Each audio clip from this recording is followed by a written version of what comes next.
All glories to the assembled devotees. All glories to the assembled devotees. Hare Krishna. All glories to Sri Guru and Sri Gauranga. All glories to Srila Prabhupada. So I'm going to the hospital. I'm getting a tube stuck in. So many professional equipment like Rishikesh.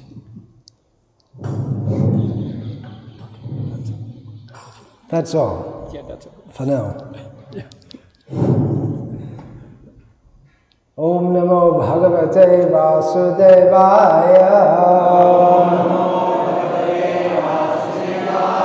Om Namo Bhagavate Vasudevaya. Om Namo Bhagavate Vasudevaya. Srimad Bhagavatam, Canto 9, Chapter 10, Text 54, translation and commentary by His Divine Grace Srila A.C. Bhaktivedanta Swami Prabhupada. Eka Patni Vrata Dharaha Raja Rishi Charitaha Shuchihi Sva Dharmam Griha Medhiyam Shikshayan Swayam Acharat Ekapatni Vratadharo Rajarshi Charita Shuchihi Swadharmam Grihamedhiyam Shikshayan Swayamacharat Ekapatni Vratadharo Rajarshi Charita Shuchihi Swadharmam Grihamedhiyam Shikshayan Swayamacharat Ekapatni Vratadharo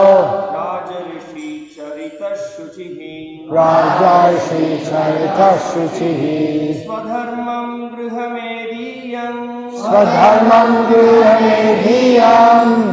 Shikshayan Swayamacharat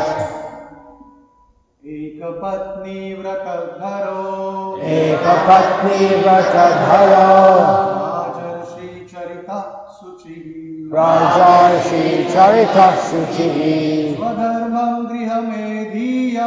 Swadharmam Grihamedhiyam Shikshayan Swayamacharat Ekapatni Vratadharo Rajarshi Charita Shuchihi Swadharmam Grihamedhiyam Shikshayan Swayamacharat Ekapatni Vratadharo Rajarshi Charita Shuchihi Swadharmam Grihamedhiyam Shikshayan Swayamacharat. Devis Ekapatni Vratadharo Rajarshi Charita Shuchihi Swadharmam Grihamedhiyam Shikshayan Swayamacharat.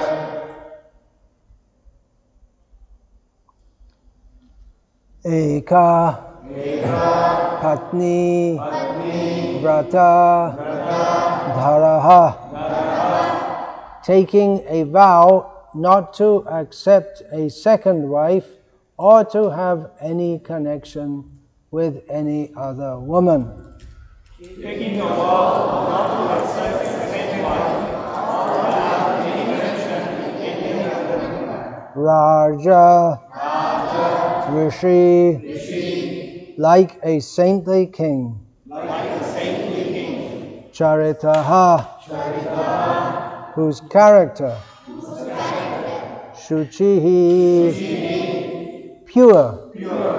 Swadharmam, one's own occupational duty. Griha, Medhiyam, especially of persons situated in household life. Shikshayan, teaching by personal behavior. Svayam, personally. Acharat, executed his duty. Lord Ramachandra took a vow to accept only one wife and have no connection with any other women. He was a saintly king, and everything in his character was good, untinged by qualities like anger. He taught good behavior for everyone, especially for householders in terms of varnashram dharma. Thus, he taught the general public by his personal activities. Purport: Eka Patni Vrata, accepting only one wife, was the glorious example set by Lord Ramachandra. One should not accept more than one wife. In those days, of course, people did marry more than one wife. Even Lord Ramachandra's father accepted more wives than one. But Lord Ramachandra, as an ideal king, accepted only one wife, Mother Sita. When Mother Sita was kidnapped by Ravana and the Rakshasas, Lord Ramachandra, as the Supreme Personality of Godhead, could have married hundreds and thousands of Sitas, but to teach us how faithful he was to his wife, he fought with Ravana and finally killed him. The Lord punished Ravana and rescued his wife to instruct men to have only one wife. Lord Ramachandra accepted only one wife and manifested sublime character, thus setting an example for householders. A householder should live according to the ideal of Lord Ramachandra, who showed how to be a perfect person. Being a householder or living with a wife and children is never condemned, providing one lives according to the regulated principles of varnashram dharma. Those who live in accordance with these principles, whether as householders, brahmacharis, or vanaprasthas, are all equally important. Om Jnana-Timirandhasya Jnananjana-Shalakaya Chakshur-Militam Yena Tasmai Shri Gurave Namaha. Nama Shrishtham Manam Api Satchiputram Atra Swarupam Rupam Tasyagajam Gurupurim Maturim Goshavartim Radha Kundam Girivaramaho Radhika Madhavasham Prapto Yasya Pratita Kripaya Shri Gurum Tam Natosmi Vandeham Shri Guru Shri Ataf Padakamalam Shri Gurun Vaishnavamscha Shri Rupam Sahajatam Sahagana Raghunatam Vitam Tam Sajivam Sadvaitam Savadhutam Parijana Sahitam Krishna Chaitanya Devam Shri Radha Krishna Padam Sahagana Lalita Shri Vishakam Vitamscha Hare Krishna, Krishna Krishna, Hare Hare, Hare Rama, Rama Ram is glorified here for having only one wife. Means he's a lot better than Krishna, who had 16,108 wives.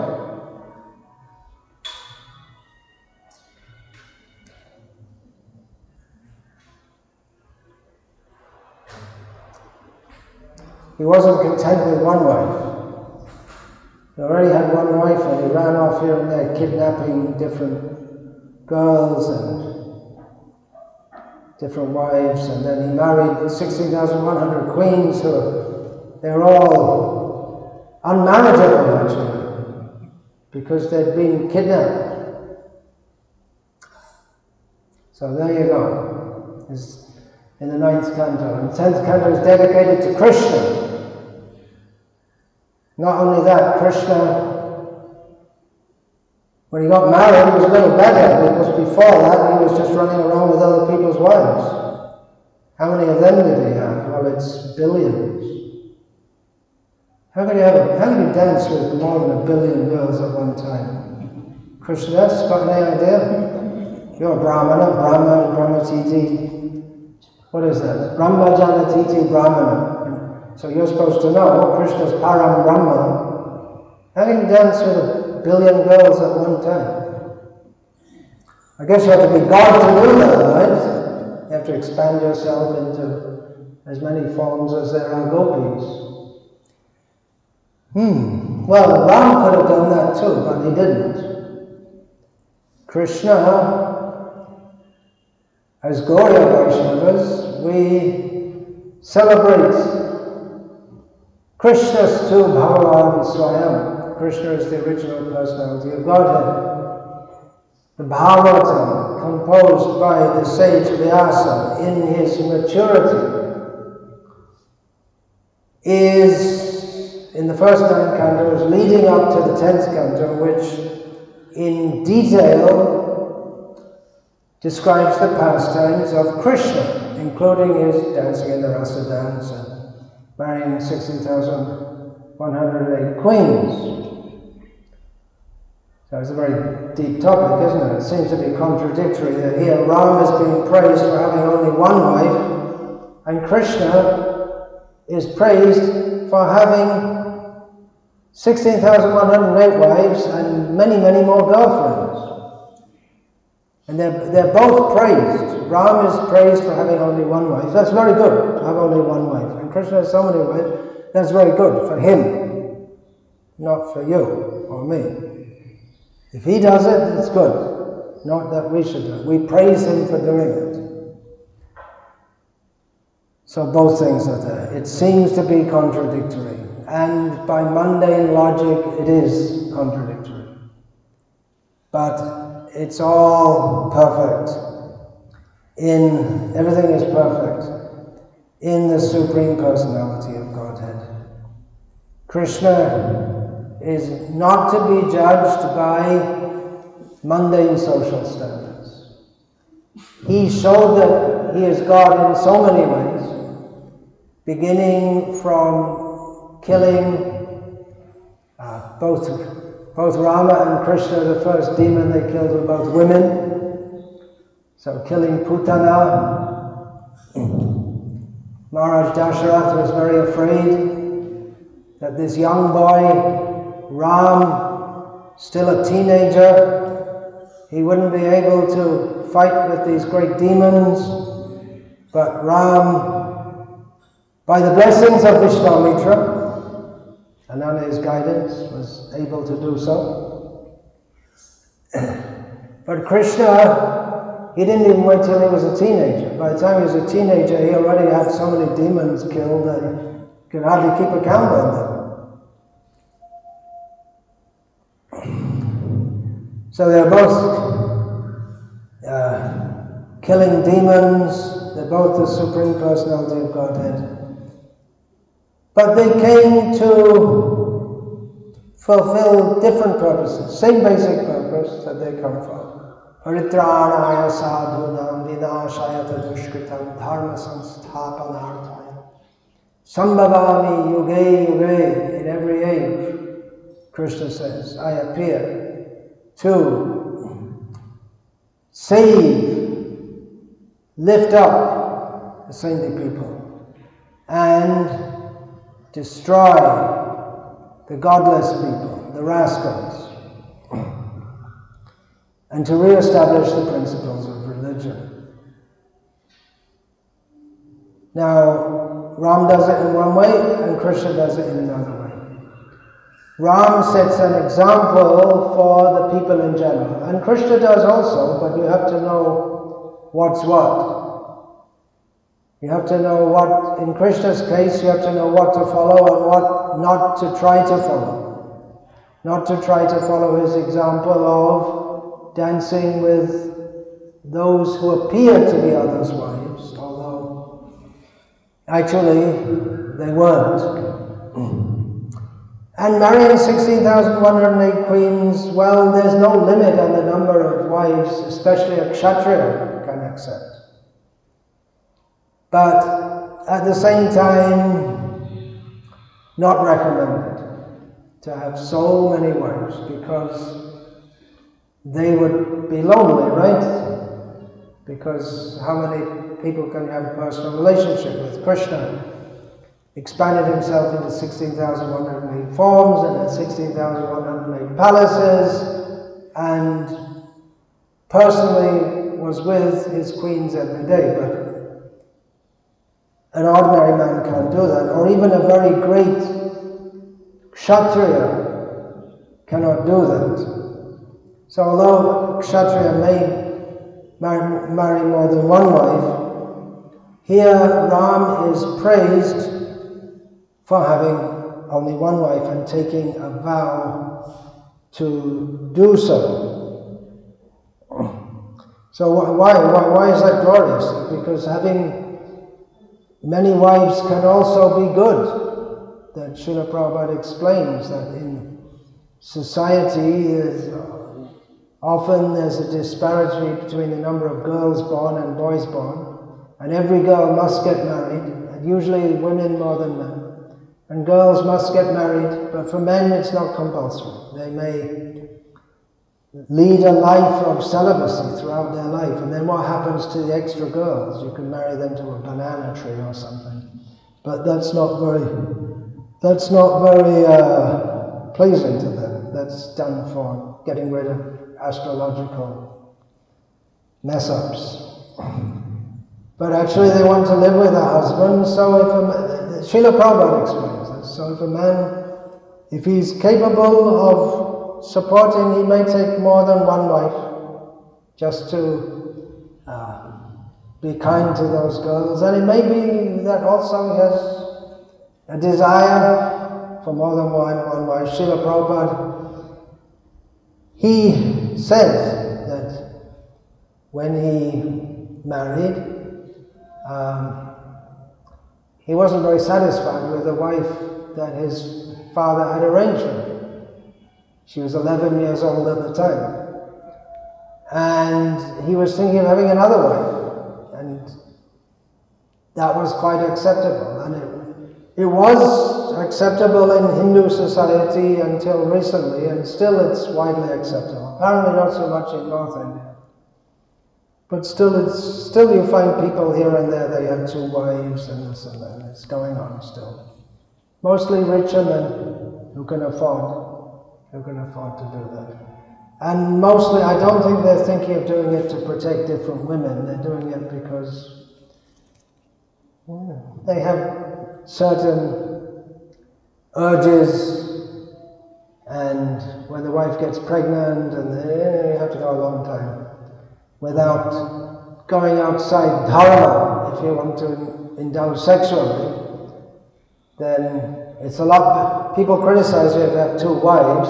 They may criticize, but then if some man has adultery, he's already married, and he goes to some other woman, they think, well, that's just normal, isn't it? It's just, what can you expect?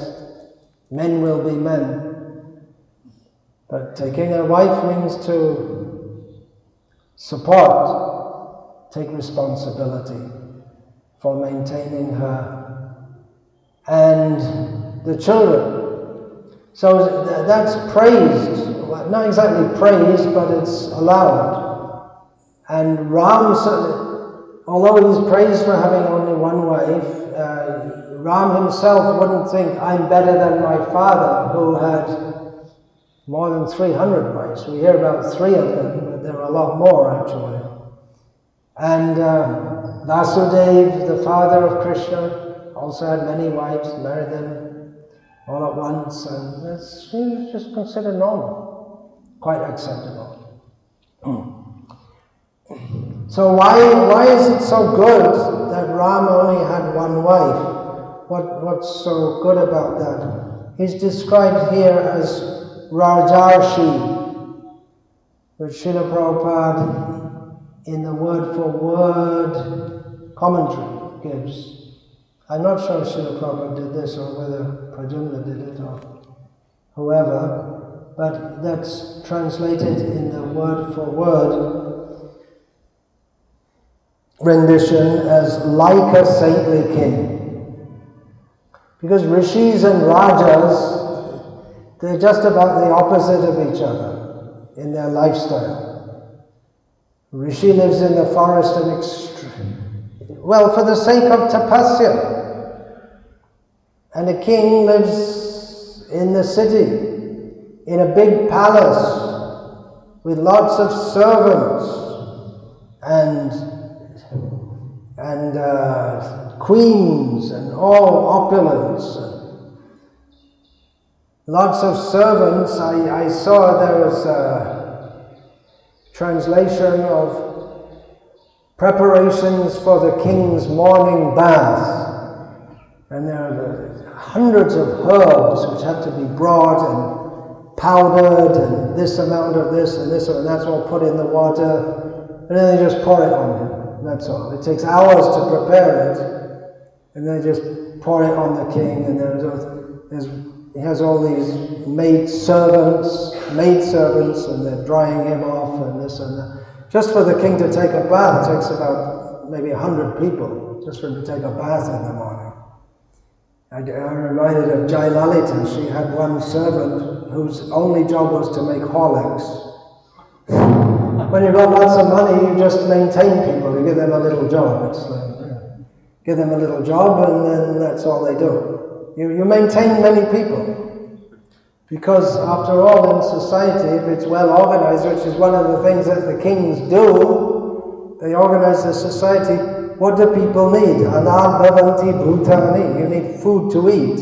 And to produce enough food for the people, it doesn't require the whole of human society to work all the time. So you just need a few people to produce. Even if you're working with bulls and not tractors, it doesn't take so many people to produce enough grains for everyone to eat, and then everyone in their backyard can grow a few vegetables, and even if you don't grow them, you just spit out a few tomato seeds. Of course, tomatoes they didn't have in those days, but you just throw out a few tomato seeds, and then you find the tomato plants just growing anyway. Practically don't have to do anything. Bananas, they're like, if it wasn't a good fruit to eat, you'd think it's like a weed. It just grows here and there, just by itself everywhere. So growing food, it's not such a problem. Of course, you need rain. For that you have to do yajna. For that you need brahmanas. And then people think, what's the use of brahmanas? Well, they're doing all these mantras. What do you need that? Well, they need that for the rain to come, at least for the rain to come.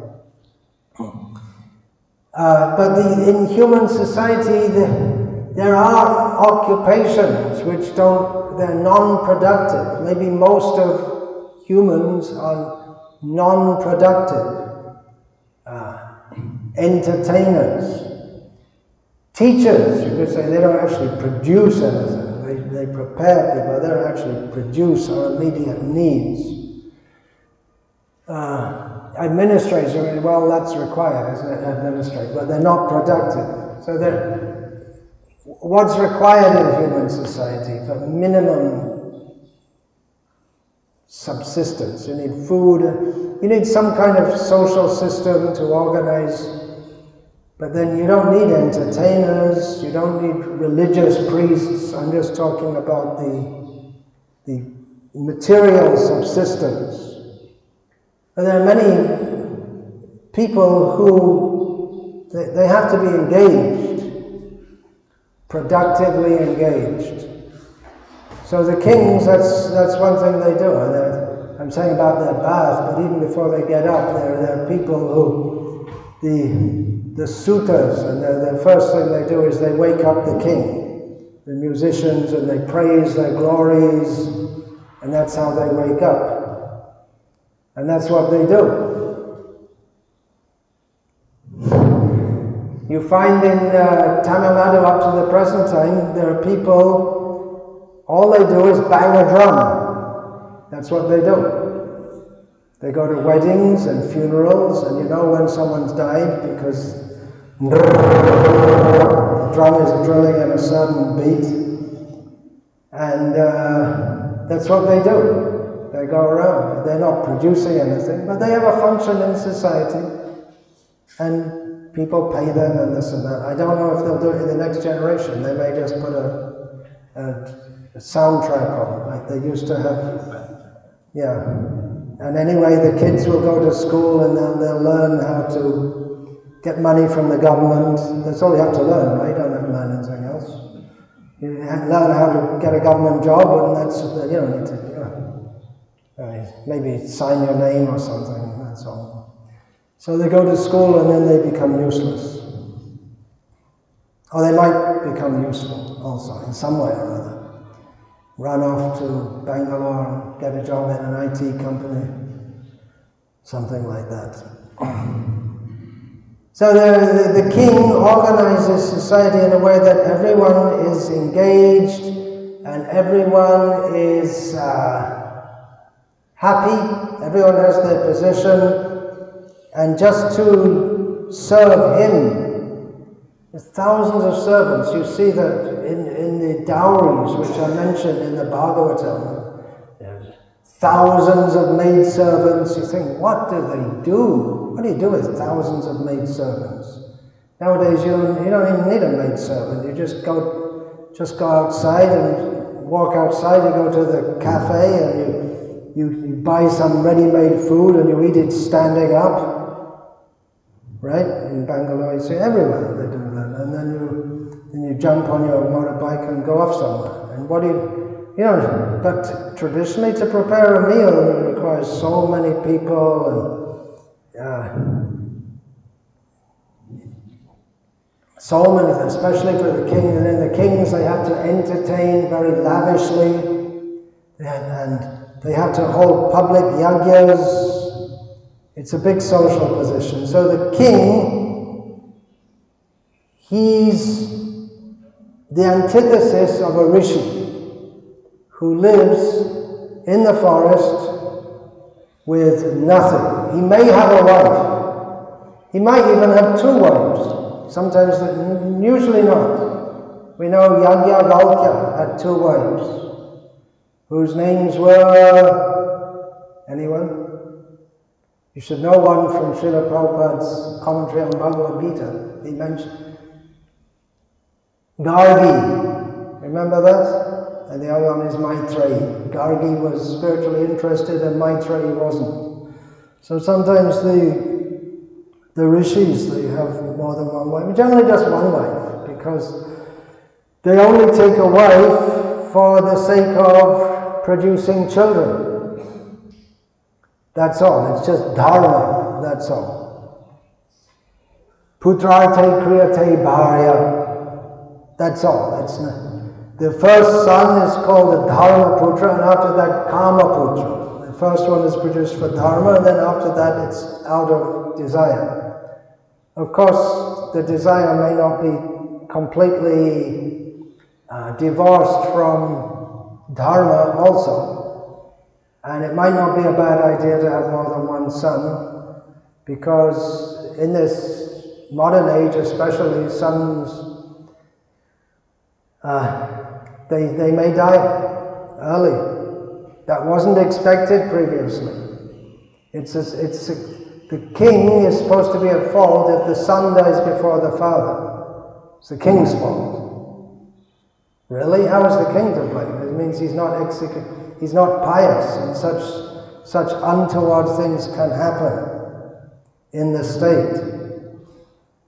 So the rishis, they have a wife for the sake of producing children. We learn of the Balakilyas, 60,000, and there were great rishis, and there were brahmacharis, Naishtik brahmacharis, but they were shown a vision that you'll have to suffer in hell for not producing children, because there were brahmacharis.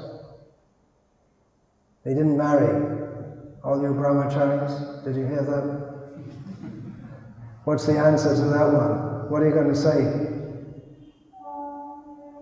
Come on, all you Bhakti Shastra. What's the answer? Devarshi bhutattanurnam pitrinam na kinkaro nayamani charajan sarvatmanaya sharanam gato mukundam parihritra kartam. So being a brahmachari isn't an excuse just to avoid the responsibility of getting married. It's one has to surrender fully to Mukunda. Then you're free of that debt. Otherwise we have debts. And getting married, one takes a wife to produce sons, and in this way one repays debts to the forefathers who took the trouble of producing you and your forefathers. So it's a very complex culture, and it's all interlinked. And the rishis and the rajas, even though they had very different roles, the rishis living in the forest with nothing, maybe they make a little hut out of twigs, or they live in a cave that Shukadeva Goswami preferred. The cave, right? He said, what is the... You don't need a pillow, you've got your hands, and you don't need a drinking bowl.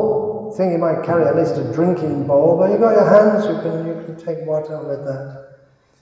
And you don't need a bed, you can just lie down on the floor, and you don't need a house. There are caves in the mountains. You don't need anything, Shukadeva said. So the rishis, they led a very renounced life, even living with their wives, who must be on the same level of renunciation. And the kings are supposed to live a very opulent life. At the present time in the world, we have the influence of Marxist philosophy, which has reached to the depths of woke ideas, that anyone who's in a lower position socially, they have to rise up and drag the people above them down. But that kind of envy, theoretically or ideally, is not there in Vedic culture or in any God-centered culture. It's understood. The king is a representative of God. Where is that stated in Bhagavad Gita? Quick. 10th chapter. Naranam Nagenavena. Didn't get it yet? Naranam Cha Naradhipam. I am the king among men.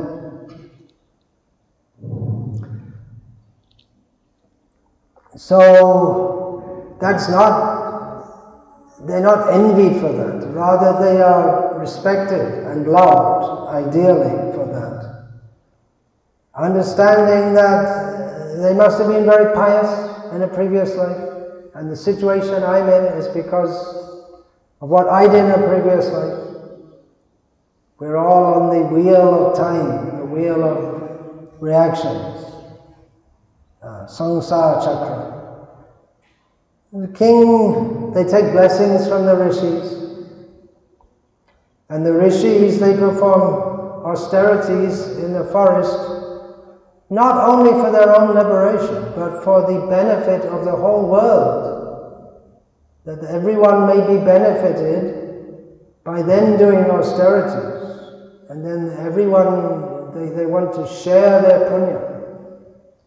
And sometimes they may come to the palace of a big king, or they may come, especially when the king is holding a big public sacrifice, and they'll come and take charity, and the king will give them gold and so many things to give them. They don't even want it, they just take it to benefit the king and benefit the whole kingdom.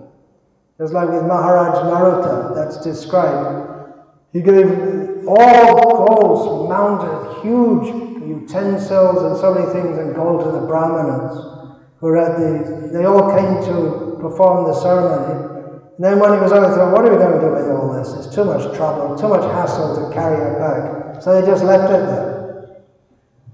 He says, it's gold, it's just too much hassle. And then eventually, Dhananjaya, Arjuna came and collected it all for performing another sacrifice. Otherwise the Brahmanas, they said, okay, give him 10,000 tons of gold. Okay, thanks very much. And you, Prithu, said to the Brahman, you take the whole earth. Okay, we'll accept it. Now you take it back. We don't want it. You can have it. We'll just live in the jungle and we'll do our austerities and you'll be the king. That's all. So they interlink, but they're very different roles, but all for the same purpose.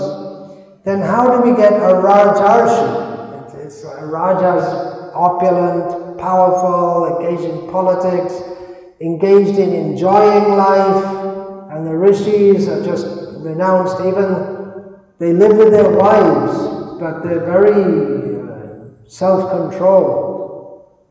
It's not that they're lusting after their wives. They live as for the sake of dharma, they live with their wives. And the kings also, for the sake of dharma, live with their wives. And Ram was exemplary in that regard. He lived with his wife for the sake of dharma. He thought, well, I can execute dharma with one wife, then why do I need more than another? And he's praised for that because he's a Rajarshi. Even though he can enjoy everything, he is not in the mood of enjoyment. He will accept the king's throne with all the luxury. Dasharath says, tomorrow you'll be crowned as your order. Then he gets the message the next morning, tomorrow you have to go to the forest as your order. He was neither attached to getting a kingdom, nor was he attached to not going, nor was he upset when he was told that you have to go to the forest. Now normally, to be sent to the forest, that's a terrible punishment.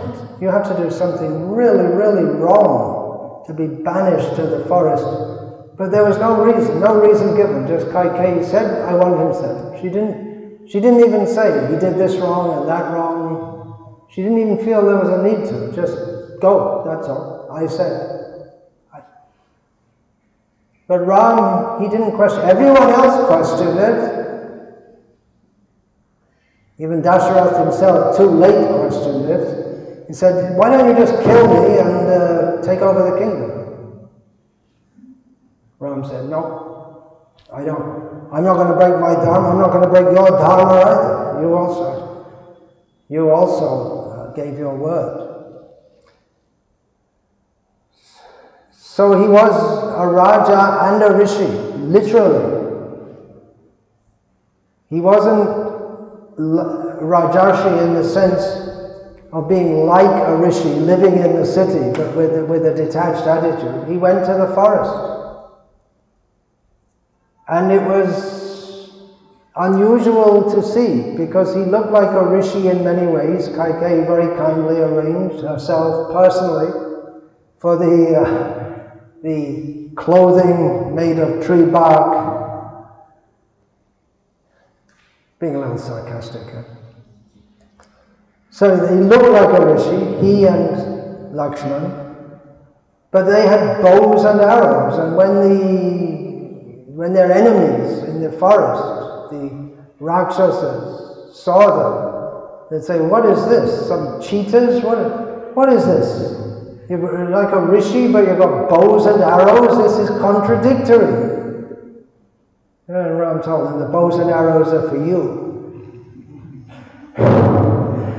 Because as a king, it's my duty to protect the rishis in the forest from people like you. Goodbye." So goodbye means he sends them off. So Ram, he was living like a rishi literally like a rishi on the order of Kaikeyi, but at the same time he didn't give up his duty of being a king and protecting the actual rishis in the forest. Now, here in the purport, in the verse translation, Srila Prabhupada, as he often does, intertwines some purport with the translation. He adds something which is not directly in the Sanskrit. Srila Prabhupada wrote that everything is in his character was good, untinged by qualities like anger. Now, I'm not a Sanskrit expert, but I'm pretty sure that there's nothing directly in the Sanskrit there which says untinged by qualities like anger. But it's bhavartha, that is the term used for the Bhagavatam commentaries. It means it gives the meaning. It's it's explained what's meant there. Untinged by qualities like anger, but Ram was angry, right? That Srila Prabhupada explained that Arjuna wanted to be a peaceful man and not fight. And Krishna incited him to anger, because without being angry you can't fight. Srila Prabhupada explained that. So in the same way, Ram was fighting in the forest.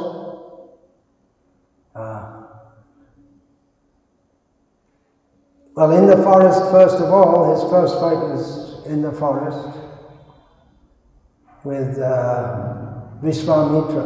And then later on, during his banishment, he met so many Rakshasas, and especially this Kala and Dushan and all the huge army of Rakshasas. He single-handedly finished them off. And Lakshman said, "Leave it to me." He said, Ram said, "No, I'll do it. One is enough." Didn't even need both of them. Lakshman thinking, "Oh, great, now." And Ram said, "You just go look after Sita. He's the elder brother, so he gets all the fun, right?" So he had to be angry, right, to kill them all. He killed them all. And here Srila Prabhupada says, free from qualities like anger. You're going to teach them in a Bhakti Shastra course. How do you explain that? Ram is free from qualities like anger, but he's killing people left, right and center. Ram's famous for killing Ravana, right? And Hanuman is famous as the great devotee of Lord Rama, not only he burned Lanka, and acts of extreme violence, an arsonist. No one asked him to come. He came in, sneaked in, and set the whole place on fire. Now I'm talking like Ravana, maybe. If we did that, if we went to a town and set it on fire, that would be, who does that? That's a great It's very wrong, isn't it? That's done with weapons. They bomb places and set it on fire. They have this incendiary missiles and all this. But there certainly anger is there. But the anger of the Supreme Personality of Godhead is not the anger that Krishna talks about when he warns against it. Again and again in Bhagavad Gita, Krishna warns against anger. From calm comes krodh, from lust comes anger, from anger comes delusion. 3 gates to hell, one of them is anger. This anger is the anger that arises in the heart when one is defiant of the Supreme Personality of Godhead and wants to enjoy this material world separate from Him. But anger can be a very good quality. For a king, it's required for him to be angry. Yudhe chapya palayanam. One of the qualities of a king mentioned by Lord Krishna in Bhagavad Gita. He doesn't flee in battle. He stands and fights. And it's not an Olympic Games archery contest. It's you die or I die. That's how it is. So it's not just standing there but you've got a moving target who's trying to kill you and you're trying to kill them. Well, that's if you're fighting on a chariot. And you've got to protect your chariot driver, and it requires a lot of skill. And why would you do that? You could just surrender the whole kingdom, say, hey, take it. I don't. Just take the kingdom, that's all. I don't want to fight. But the kshatriya, then he's not a kshatriya. He's supposed to protect the citizens from tyrants. He's supposed to be a good king himself. A tyrant may become very powerful. That's what happened. The whole of India was invaded again and again and again by belligerent kings coming in from the west. They didn't invade for the sake of Dharma. Superficially, they may have said it's for the sake of Islam, but they could have gone into they came from where? Central Asia. Why did they turn toward India? Why didn't they go to the Sahara Desert? Right? And then they could have gone on into Africa. Why did they come to India? It wasn't just for the sake of their Islam. They wanted the wealth and the women and the land and that kind of tyranny. They were tyrannically, they overruled India for hundreds of years. Of course, some people want to rewrite the history and say, no, actually they were very good.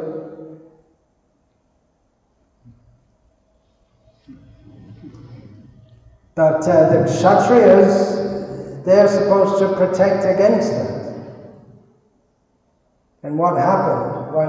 How were they overcome? That's a big history. One, they say because the Rajputan kings the Rajputs were fighting among themselves. They'd come together to fight against the invading Mughals, but then in the meantime, they'd fight among themselves, and it said the Mughals they had horses and more advanced, this or that. One reason we know in South India is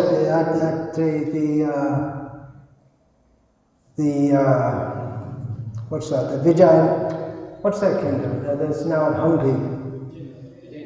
Vijayanagar. Krishna Deva Rai, yeah, he had, one major reason he lost is because he had 2 battalions of Muslims, headed by Muslims, who he had maintained all his life. And when the Muslims attacked from the north, they just went, his 2 battalions went and joined the other side. So one reason they were overcome is because the Kshatriyas were used to fighting according to Dharma, but then the Muslims, they didn't follow that. They'd come and attack in the night and set the tents on fire and all things like that. And only they were able to be pushed back a bit when Shivaji, who wasn't a Kshatriya by birth, he used dirty tactics too. And then only he was able to push back. So it's a long history, and it's difficult to sort out because history is beset with lies. Everyone wants to make their own people look the best. As Winston Churchill said, history will treat me kindly because I intend to write it. But now it's come out that actually, I was just reading a Vyasa Puja offering from Guru Das, who you remember was one of the big early pioneers of the Krishna conscious movement. And then in his one Vyasa Puja offering this year, he wrote something which I'd never heard of before. That he arranged a visit of Srila Prabhupada with, he said, the abbot at Westminster Abbey, which means a big figure in the Church of England. Not as big as the Canterbury, the Archbishop of Canterbury, the big figure in the Church of England. And he said Prabhupada went there and Prabhupada asked for a glass of water and the abbot personally brought it, and then both of them just sat there and they didn't say anything, and they were just... But he said that was arranged via Baron Sorensen, and I never heard who's Baron Sorensen. It sounds like a Scandinavian name, not an English name. So I looked it up, and in Wikipedia, where else? And yeah, he was actually, his father was Danish, and he was a big man. Guru Das and Shama Sundar, they had this knack of meeting big people. Shama Sundar mostly from the hippie side, and Guru Das from the what you could call the secular or official side. He met Kenneth Keating, the US ambassador to India, and arranged a meeting with Srila Prabhupada. Kenneth Keating was very interested and very appreciative. So this Baron Sorensen, I looked it up. When he went with Guru Das to meet this abbot, it must have been a year or so before he died. He was already old, he's about 80 years old. But the point I'm coming to was that he was a member of parliament in the 1930s. And he openly stood against the British Empire in India. He openly said in Parliament that we're complaining about what Hitler's doing to the Jews, but what we're doing in India is no better. And I'd never heard of anyone in England ever having such a view. It's edited out of history. You don't know about it. I didn't know. I learned history at school, but they didn't teach us that. You just get the idea Winston Churchill's very great and we defeated the Nazis and all this kind of thing. But they don't tell you there was opposition within England to the British Empire and ruling over India, and the kind of atrocities that Winston Churchill, he ordered. There was opposition to that, but we don't hear about that. So what was the point? That history gets on, it's very difficult to sort it out, to understand it. But we can understand this history, the history of Lord Rama, we can understand from Shastra. This is written by Valmiki, written by Vyasadeva. They're trustworthy. And they can also see what's going on. Trikala Darshi. They can see in future, in the past, they know what's going on. Another thought I had when I was looking up Sorensen, Baron Sorensen in the Wikipedia, I came across something, what was it? Ethelred the Unready. I'd never heard. He was a king of England before William the Conqueror. And if you're not born in England, you've probably never heard of William the Conqueror, and you didn't lose anything for that. But he's a big figure in English history. The last person ever to invade Britain was William the Conqueror in 1066. They'll have a big celebration, I guess, in 2066. If Britain hasn't become part of the worldwide caliphate before that, which is quite possible.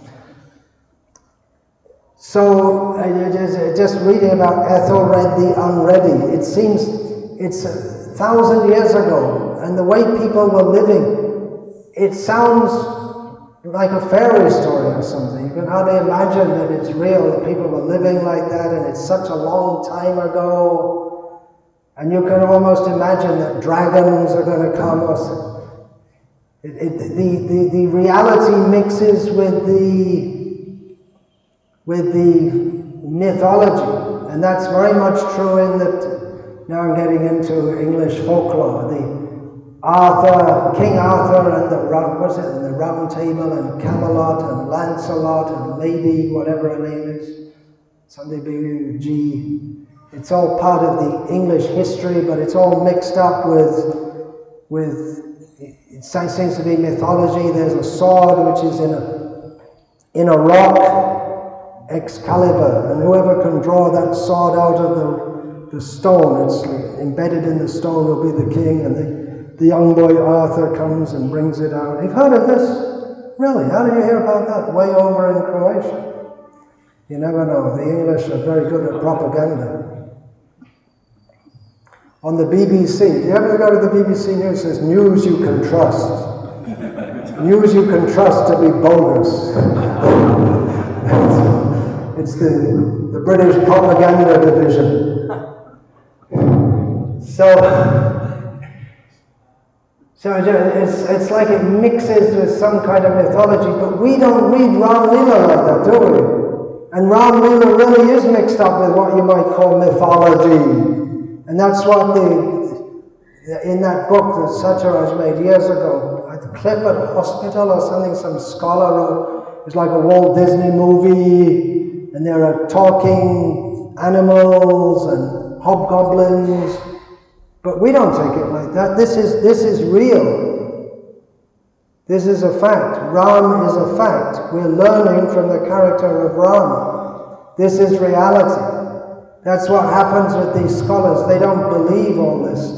As a child, I used to read books of world folklore, and I used to, all over the world, there are things like dragons and talking snakes and wizards and all that, and I thought, it's probably true. Otherwise, how do they have it all over the world? And I think many people thought that was true. Otherwise, how could they have movies like Harry Potter and this and that? Because people, at least tentatively, they can consider it true. Then we get into another whole subject of how, the whole worldview at the present time is this. We're just supposed to, we only believe what we can see, and then there's all this mythology, we don't believe in this, and God, we don't believe in that. And even at the present time, for instance, coronavirus is going on, and we all say, yeah, it's all caused by a virus, it's caused by a germ. Well, not so long ago, at least in India, people were saying, well, the gods are unhappy, which is a fact. There's a deeper reason also. And for smallpox, there was the goddess that, what's her name? Shitala worshipped for smallpox. So what's right? What's the name? Jenner or something was an English scientist. He discovered people looking after cows don't get smallpox. They get cowpox. So he got cowpox and started, I don't know if they'd injected it first of all, and that by vaccination they stopped smallpox. There you go. That's what I told you last time. I said everyone should get vaccinated, right? Whoops, I'm not a very good acharya. I didn't get back to say, hey, you want to hear some more Prajalpa? Interesting Prajalpa. That years ago in Bangkok, in the middle of the night, I got terrible stomach pain. It must be gastroenteritis. So I woke up, my godbrother, Chaitanya Jiva, was there. He's from America. Quiet, gentle, but he can kill you just like that. Very strong, real Kshatriya type. But he wouldn't kill you because he's self-controlled. Very nice to him. So I said, yeah, you got to take me to the hospital. So he took me to the hospital in the middle of the night. And then I was lying down, and they pulled up and they looked, and he looked here. And he said, Chaitanya Jiva said, you know why they're looking? He said, they're looking for needle scars to see if I'm a heroin addict. It's the first thing they look for. The state of society. People are suffering. We're sitting here nicely talking about Lord Rama, being very happy, but people are suffering, suffering, suffering. We used to see in the West how people are suffering from drugs, and it's right here now in India. Same thing, kids on drugs, and then they go crazy for money, and they'll kill their own parents, possibly. Anything they'll do. Very, very bad situation. So you better build your temple and then you just preach. And then we have to establish Varnashram Dharma. So many things to do. So many things. There'll be so much opposition. People say, no such person as Lord Ram. You say Ram is good, Ram is very bad. And people will say that also, right? He ditched his wife. She didn't do anything wrong. They're the same people, if Ram had not banished her, they would blame him for not banishing her. He banished her and they blame him. Very difficult people, very hard. It's a very tough situation in India also. It's like half the population is, at least in the village areas, they're all drunk all the time. That means the men, mostly. So far the women are doing all the work. See, there's a huge factory coming up in Hosur, 10,000, all women. All women. I guess they know. The men, they'll get drunk, they'll go in unions, employ the women, they're better. That's the way it is. The world is such a mess. There's a lot of work to do. Anyway, you know very well there's a lot of work to do, right? Because you're busy building your temple. I'm holding you up here, waffling away. You should get out and do that. And then you have your Bhakti Shastra class going on. So study, understand all these things. And then preach. Live an ideal life, following the example of Lord Ram. There was something else I wanted to say about Ram setting an ideal example, but anyway, I'll finish that. Maybe tomorrow. We have tomorrow description of Mother Sita. Hare Krishna, Hare Rama, all glories to His Divine Grace, Srila Prabhupada. Vancha kalpatarubhyascha kipasindhubhyascha. Patitanam Papadebhyo Vaishnavebhyo Namo Namaha Dante Nithaya Chanakam Padayoni Patya Pitvacha Kakushatameta Hamravim Hey Sadhava Sakla Evadhyaya Dura Garanga Chandra Charne Kuritana Raga Parivadatu Jano Yata Tata Varanam Kano Namayam Vichara